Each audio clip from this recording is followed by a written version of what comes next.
ନିଜର ସଂସ୍କାର, ଚରିତ୍ର ଓ ବ୍ୟବହାର ଏହି ତିନୋଟି ଜିନିଷର ସର୍ବଦା ଉପଯୁକ୍ତ ଦାୟିତ୍ୱ ନିଅନ୍ତୁ।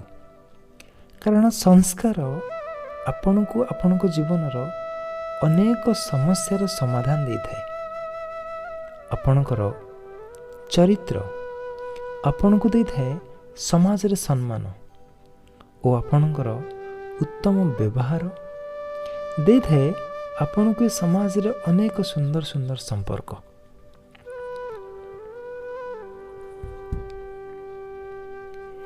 ହେଲେ ଯେଉଁ ବ୍ୟକ୍ତି ଖୁବ୍ ସ୍ୱାର୍ଥପର ହୋଇଥାଏ,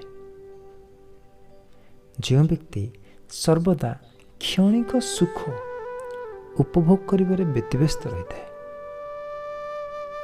ସେ ବ୍ୟକ୍ତିଙ୍କର ନା ସଂସ୍କାର ଠିକ୍ ଥାଏ, ନା ଚରିତ୍ର ଠିକ୍ ଥାଏ, ନା ବ୍ୟବହାର ଠିକ୍ ଥାଏ।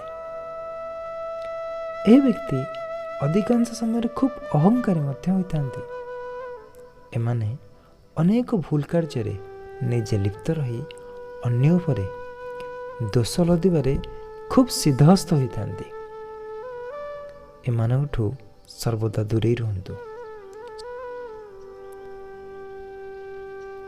ଅନ୍ୟଥା ଏହି ପ୍ରକାର ବ୍ୟକ୍ତିମାନଙ୍କ ପାଇଁ ଆପଣ ନିଜ ଜୀବନରେ ଅନେକ ସମସ୍ୟାର ସାମ୍ନା କରିବେ। ତେଣୁ ସତର୍କ ରୁହନ୍ତୁ।